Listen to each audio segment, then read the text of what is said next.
Oi, gente, hoje, capítulo 7, Evolução em Dois Mundos, lá da primeira parte do livro, né? E o capítulo é Evolução e Hereditariedade. Nós vamos fazê-lo em 2 lives, né? Para que não fique aí muito maçante, muito denso e muita informação, né?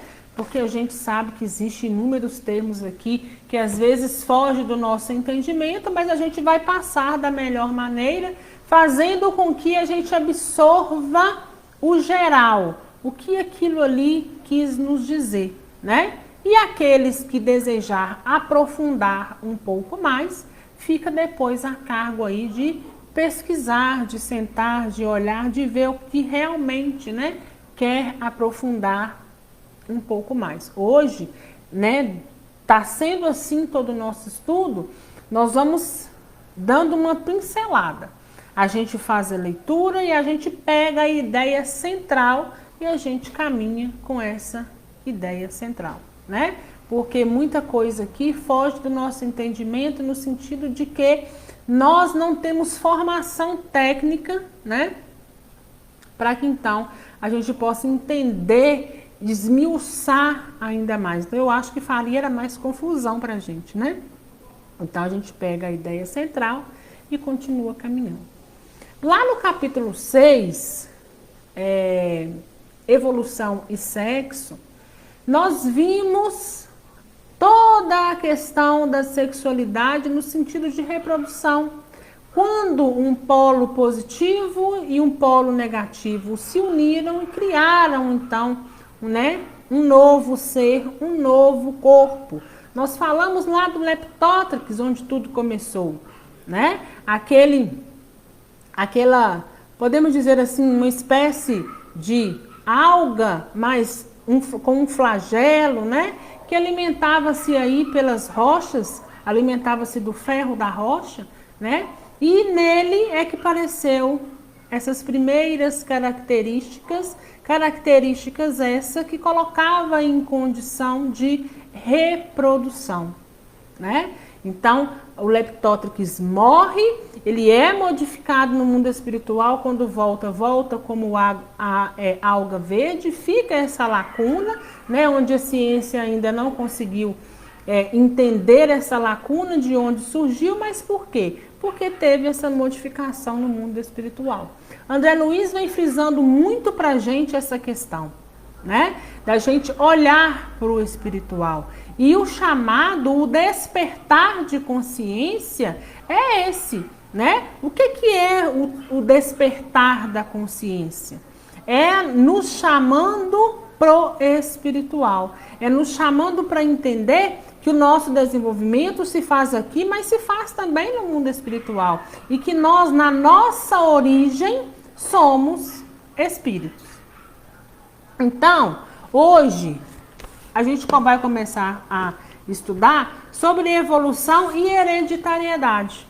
Da mesma forma que nós descobrimos lá através do Leptótrix, como que se fundiram e começaram a questão da sexualidade, como se aflorou a sexualidade e agora essa sexualidade, a gente vale lembrar que não é essa sexualidade hominal que a gente tem hoje, mas uma sexualidade de desenvolver-se de a partir de 2 seres se juntarem e criarem outro, lá no primitivo, né? Então agora a gente vai ver a questão da hereditariedade, né? Que nada mais é do que o quê? Estrutura. Do hereditário, do que vai passando ali, né? O famoso geração em geração. Então vamos entender essa evolução e essa hereditariedade. E tem um subtítulo dizendo princípio inteligente e hereditariedade. A gente já sabe o que é o princípio inteligente. O princípio inteligente nada mais é do que a mônada, onde nasce primeiramente um ser. Como nasce ali o parte desse todo, parte dessa energia suprema, dessa causa primária de todas as coisas chamada Deus. E hereditariedade nada mais é do que a estrutura que a gente vem carregando. E André Luiz fala o seguinte: reportando-nos à lei da hereditariedade, é imperioso, de certo modo, recordar a geometria para simplificar-lhe os conceitos. Então, André aqui ele começa a fazer uma comparação. Ele compara a hereditariedade à geometria, né? E ele fala o seguinte: considerando a geometria por ciência que estuda as propriedades do espaço limitado, vamos encontrar a hereditariedade como lei que define a vida circunscrita à forma em que se externa. Então, ou seja, da mesma forma que a geometria estuda um espaço limitado, a gente então pode entender que a hereditariedade, assim como ele diz aqui, nada mais é do que a definição de vida, a definição desde quando tudo começou, né? E a gente veio carregando isso conosco. Então, a hereditariedade define-se como vida, assim como a geometria define ali um espaço limitado, um espaço definido. Só a inteligência consegue traçar linhas inteligentes. Em razão disso, e atendendo-se aos objetivos finalistas do universo, não será possível esquecer o plano divino quando se trate de qualquer imersão mais profundo na genética, ainda mesmo que repugne aos cultores da ciência materialista. Então, o que André Luiz vem trazer para nós nesse parágrafo? André Luiz vem dizer o seguinte: olha, é impossível, dentro desse universo que a gente habita, é impossível esquecer o plano divino quando a questão que se trata é genética. Ainda que a ciência repugne, ainda que a ciência diga o contrário, né? Como se estruturam os cromatídeos nos cromossomos é problema que de todo por enquanto nos escapa do sentido. Então ele está falando o seguinte: como a estrutura do nosso DNA está ali desenvolvida nos cromossomos, por hora foge do nosso entendimento. Quando eu digo foge do nosso entendimento, foge do entendimento desenvolvido espiritualmente, porque na ciência material essa estrutura de DNA ela é conhecida, mas como esses cromatídeos foram desenvolvidos na espiritualidade, foge do nosso entendimento hoje, tá? Então ele fala o seguinte: mas sabemos que os arquitetos espirituais, entrosados à supervisão celeste, gastam longos séculos preparando as células que serviriam de base ao reino vegetal, combinando nucleoproteínas, aglucídeos e a outros elementos primordiais, a fim de que se estabelece um nível seguro de forças constantes entre a bagagem do núcleo e do citoplasma, né? Então aqui, partindo-se, né, André Luiz já começa desde o início partindo-se falando de um reino, que é o quê? Que é o reino vegetal, né? Nós estamos, se vocês pararem para pensar, nós estamos vindo aí na linha da evolução, né? E André Luiz está aqui ainda no ponto vegetal, né? E ele fala o seguinte, que a gente precisa saber que os arquitetos espirituais estão trabalhando e trabalham séculos, né? Longos séculos para a preparação dessas células, para que cada coisa aconteça da forma que tem que acontecer. E nesse caso aqui, na questão da estrutura, na questão daquilo que a gente vai carregando conosco, né? Só que, sobretudo, é o que ele fala, né? Entrosados à supervisão celeste, ou seja, respeitando a energia suprema chamada Deus. Com semelhante realização, o princípio inteligente, a mônada, começa a desenvolver-se do ponto de vista fisiopsicossomático. Não apenas a forma física do futuro promete então revelar-se, mas também a forma espiritual, né? Então, ou seja, a forma física e a forma espiritual se desenvolve conjuntamente, né? Surge aqui então as linhas básicas de ambos os corpos, né? Então, a hereditariedade nada mais é do que a vida no todo, desde o seu nascimento. Todas as modificações no mundo espiritual e no mundo material. E a gente vai carregando essas modificações. Foi isso que André Luiz quis dizer para a gente nesse primeiro tópico. E a gente vai avançando fatores da hereditariedade, né? O que nos levou a essa hereditariedade, né?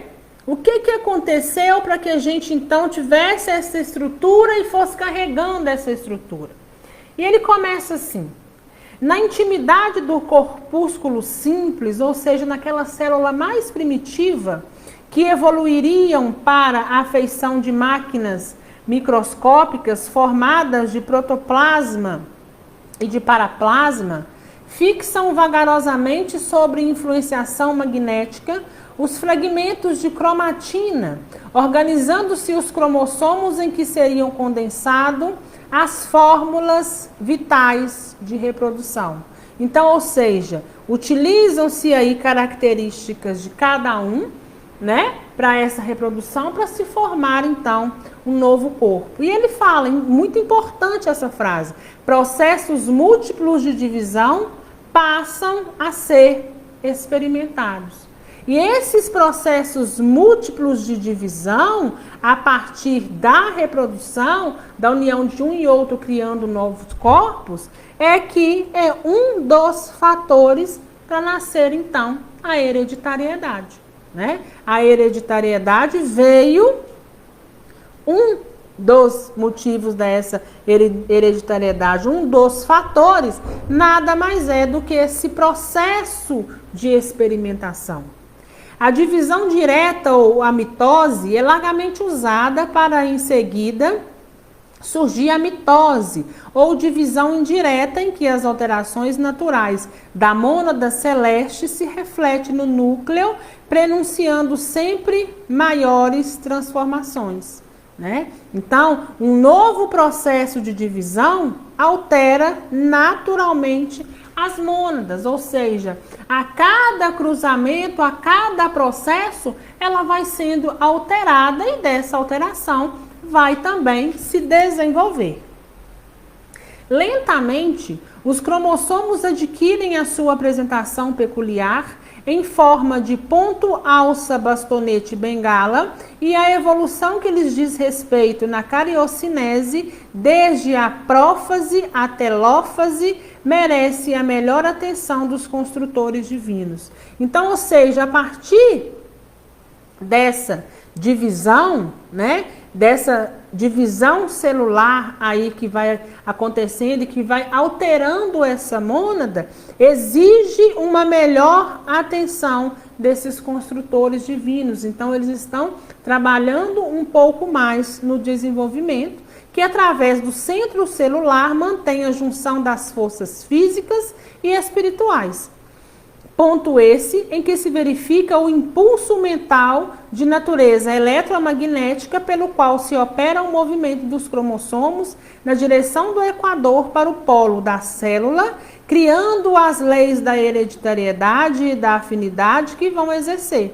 Dispondo nos cromatídeos, né? Ou seja, os cromossomos divididos, em forma de granulações perfeitamente identificáveis entre o leptotênio e o paractênio, os genes ou fatores da hereditariedade, que no transcurso dos séculos são fixados em números e valores diferentes para cada espécie, né? Ou seja, os genes aqui agora sendo combinados sofrem mutações e vão surgindo então novos corpos, né? Então, ou seja, resumindo, né? Quais são esses fatores que nos levaram a carregar essa hereditariedade, né? Uma delas é o quê? Nada mais do que essa experimentação, né? Esse processo múltiplo de divisão. né? A partir da mitose ou da mitose, né? Ou seja, divisão direta ou indireta, e sob supervisão e atenção maior aí dos arquitetos espirituais, foram então se desenvolvendo, surgindo os novos corpos e se aperfeiçoando. E a gente vai para um novo subtítulo, Arquivo dos Reflexos Condicionados. Que arquivo é esse, né? Que a gente vem carregando. E aí eles falam aqui, ó, André Luiz, né? Através dos estágios, nascimento, experiência, morte, experiência, renascimento nos planos físicos e extrafísicos, as crisálidas de consciência, ou seja, as mônadas, dentro do princípio de repetição, respiram sob o sol como seres autótrofos, ou seja, né, aqueles que produzem o próprio alimento no reino vegetal, onde as células, nas espécies variadas em que se aglutinam, se reproduzem de modo absolutamente semelhante. Ou seja, aqui agora, no reino vegetal, as células com esse desenvolvimento já têm uma reprodução igual. Todas se reproduzem igualmente.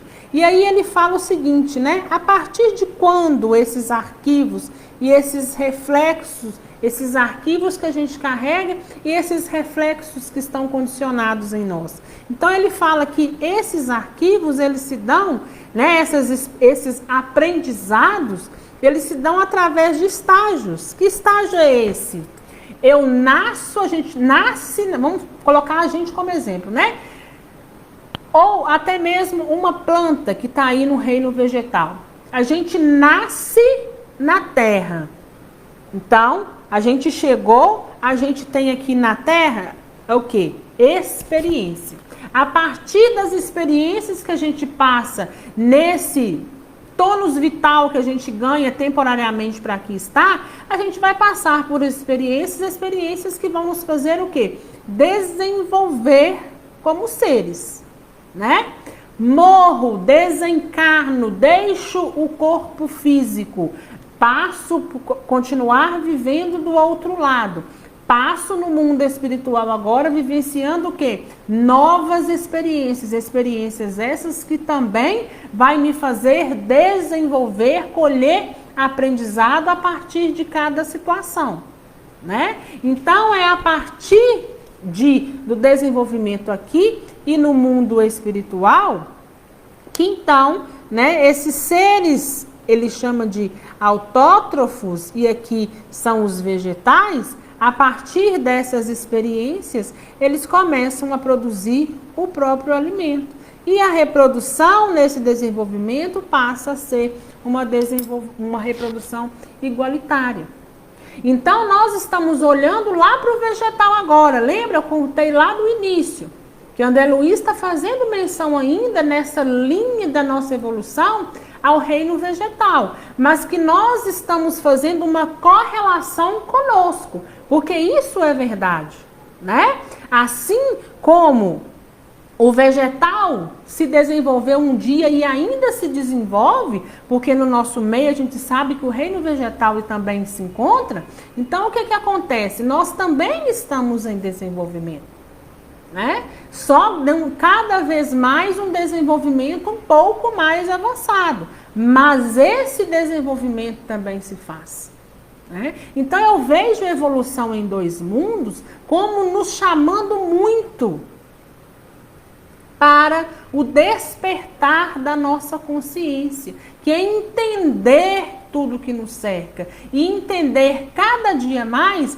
que a vida continua.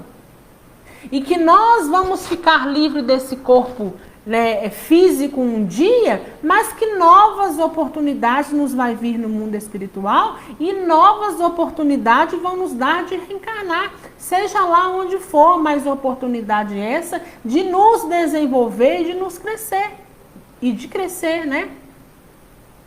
E que a gente possa entender isso, que nossa origem ela é espiritual e não terrena. Então já chegou a hora da gente quebrar tudo em qualquer dogma e paradigma que fale o contrário.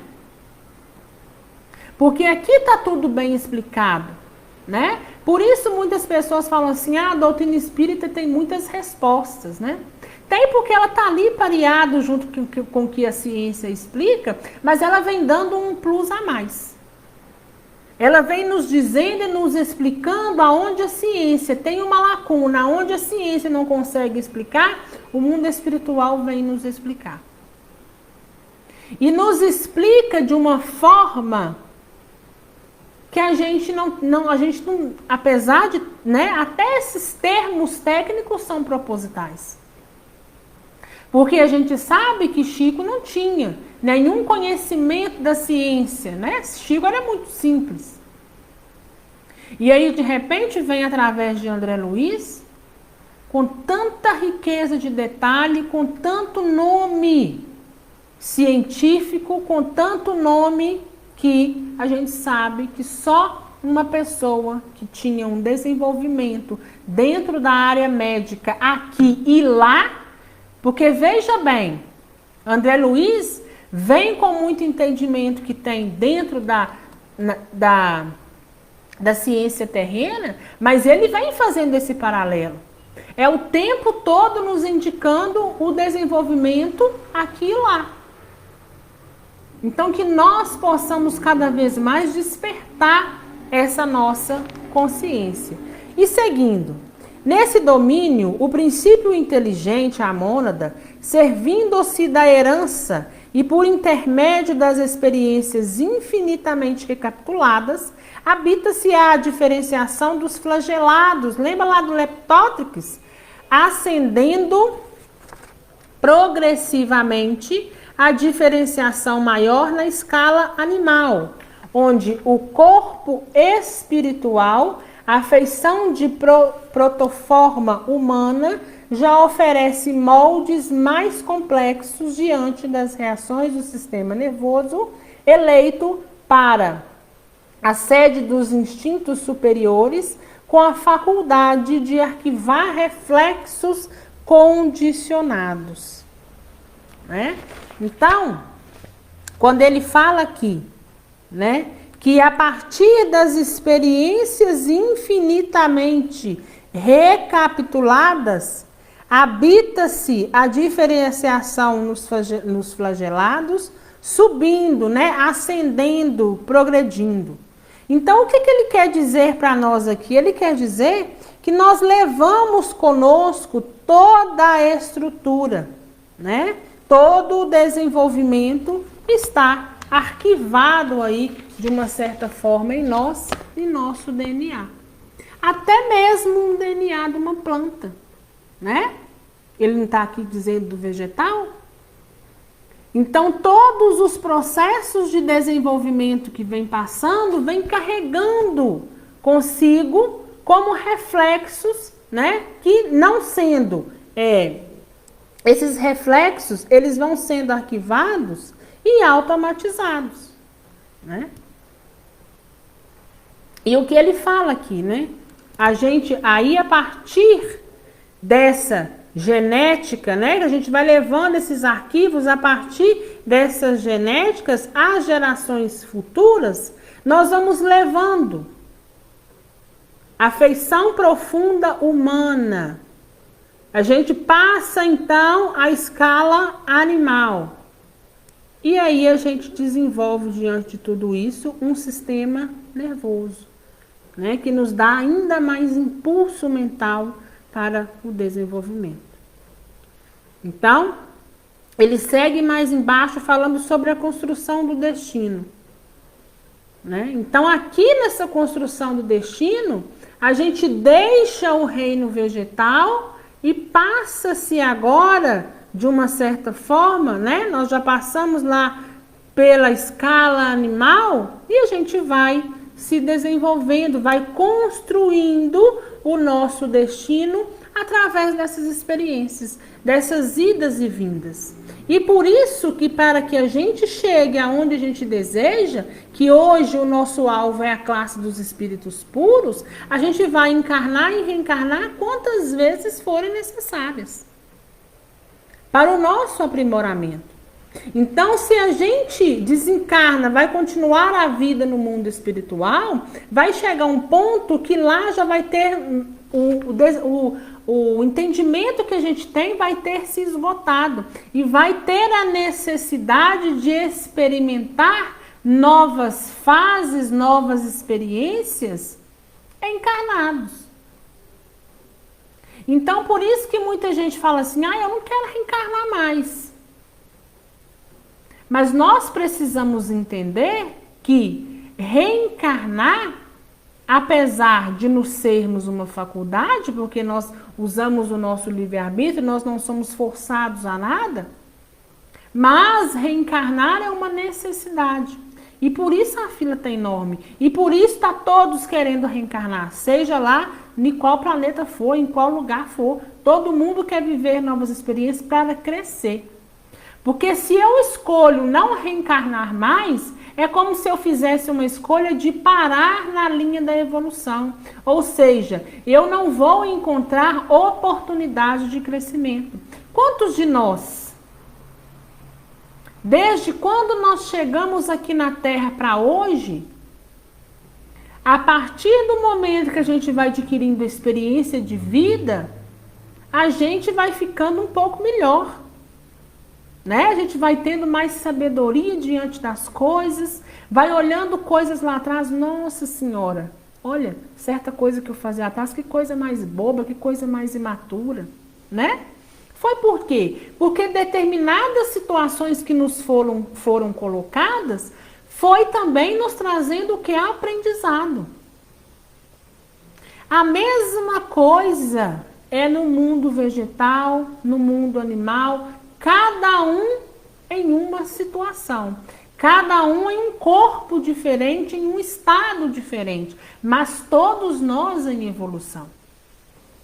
E as experiências que nos são colocadas, nos erguem aí como indivíduos.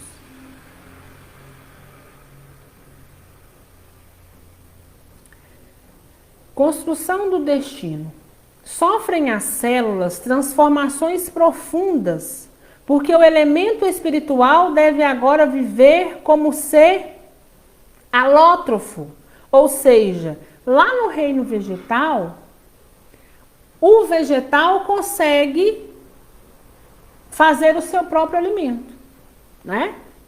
Uma planta não faz a fotossíntese, né? Então ela consegue se alimentar. Aqui, agora, passando para o alótrofo, a gente não elabora mais a própria comida.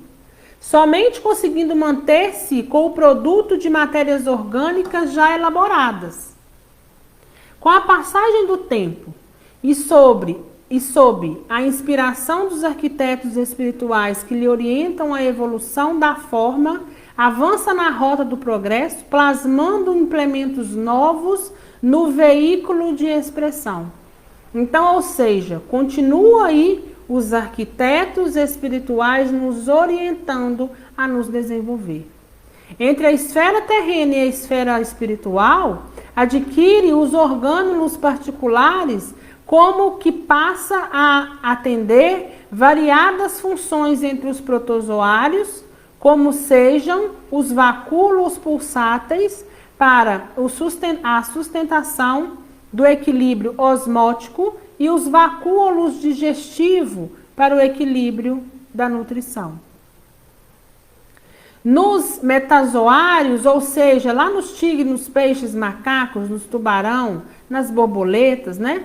Conquista um corpo físico, onde aqui ele chama de carro fisiológico, um corpo físico estruturado em aparelhos e sistemas constituídos de órgãos, que a seu turno são formados de tecidos compostos por células em complicado regime de diferenciação e passando por longas e porfiadas metamorfose, atingindo o reino hominal. Então a gente sai do reino vegetal, né? Sai do reino vegetal, onde a gente criava o próprio alimento, passa-se agora por transformações profundas. Essas transformações nos chegam no estado de alótrofo. A gente não mais consegue elaborar a nossa própria comida, a não ser aquela que já está pré-elaborada. Passa-se um tempo, né, na esfera terrena e na esfera espiritual, volta, entra na fase dos metazoários, e a partir desses metazoários, sofrendo então aí uma determinada mutação, o que que acontece no nosso corpo físico? Ele atinge o estado hominal, que é o estado em que nós nos encontramos hoje. Então, quando a gente pensar, por que eu sempre falo a gente? Porque nós passamos por todos esses estados. Lá no mineral, quando tudo se inicia, passamos pelo vegetal, passamos ainda transformações que nós chegamos nas células, nas algas, cada um de uma forma diferente, né? Passamos aí pelos metazoários, né? Metazoários, que estava lá no reino, né? Animal, esse reino animal irracional. E a partir daí, com a ajuda dos arquitetos espirituais, nós chegamos então ao sistema, né? A aparelhos e sistemas que constituíram órgãos que, com o desenvolvimento, atinge-se também o reino hominal, em que os gametas se erguem, né? Ou seja, agora aqui já estruturados, especializados e seguros no aparelho de reprodução, com elementos e recursos característicos para o homem e para a mulher, no imo do centro genésico entre os aparelhos de metabolismo e os sistemas de relação. No ato da fecundação, reúne-se os pronúcleos masculino e feminino, mesclando as unidades cromossômicas paternas e maternas, a fim de que o organismo, obedecendo à repetição na lei da hereditariedade, se desenvolva. Então, ou seja, a gente sabe que nós evoluímos também espiritualmente. Quando a gente, para ganhar novo corpo, tem então contribuição cromossômica do pai e da mãe, gera-se um novo corpo, mas ainda nós vínhamos carregando em nós a nossa estrutura. Apesar de termos uma estrutura genética material, nós temos uma estrutura genética espiritual ao qual nós viemos trazendo conosco. E aí vai mesclando e cada vez mais vão surgindo estruturas diferentes, apesar da gente conseguir pegar esse rastro de hereditariedade. Dentro dos caracteres genéticos de que descende, mas agora no reino humano. Agora o espírito está completo, porque lá no vegetal ainda não estava completo. Agora, quando chega aqui no reino hominal, a gente pode dizer que o espírito aqui então está completo. No reino humano, o espírito entregue ao comando da própria vontade determina com a simples presença ou influência no campo materno os mais complexos fenômenos endomitóticos no interior do ovo, edificando as bases de seu próprio destino no estágio da existência cujo início o berço assinala, né? Então, ou seja, agora, nesse reino humano, o espírito tem o quê? Própria vontade. O que é essa própria vontade? Nada mais é do que o livre-arbítrio. Então, através aí do seu desenvolvimento, da influência lá no campo materno, ele também vai mandando impulsos mentais para que então ele possa construir o seu próprio destino. Então a gente tem que imaginar, né, que nós somos e fomos um dia como uma casa bem pequenina, onde a gente começou uma construção ali, vamos supor, de coisas da natureza, E daí nós fomos desenvolvendo, as nossas necessidades foram sendo outras, e a gente continuou a desenvolver, e a casa foi se desenvolvendo cada dia mais. Lembrem-se daquelas casas bem antigas que eram feitas de pau a pique, e pensa numa construção mais avançada hoje. Assim é o nosso corpo. Foi passando por várias etapas, foi se desenvolvendo em cada ponto e foi se tornando essa complexidade que é hoje o nosso corpo humano. Mas quando nós falamos em complexidade do corpo humano, nós não podemos esquecer da complexidade do corpo espiritual. Haja vista que ambos caminham juntos. Porque nós somos espírito. E quando a gente deixa o corpo físico, a gente não deixa de viver. Então, o corpo físico é só um corpo que nos dá a oportunidade de nos desenvolver um pouco mais. A gente não sabe daqui a um tempo como vai estar essa estrutura humana, porque o corpo humano ele se evolui. Se a gente for fazer uma pesquisa de pegar o homem de Neandertal com o Homo sapiens e agora o Homo sapiens sapiens, que é onde a gente se encontra, a gente vai ver uma grande diferença. Corpos parecidos, mas com um desenvolvimento anos-luzes um do outro. A capacidade de pensamento, a capacidade de desenvolver, a capacidade de pensar, a capacidade de raciocinar, muito mais ampliada. Além de quê? Além de toda a estrutura física.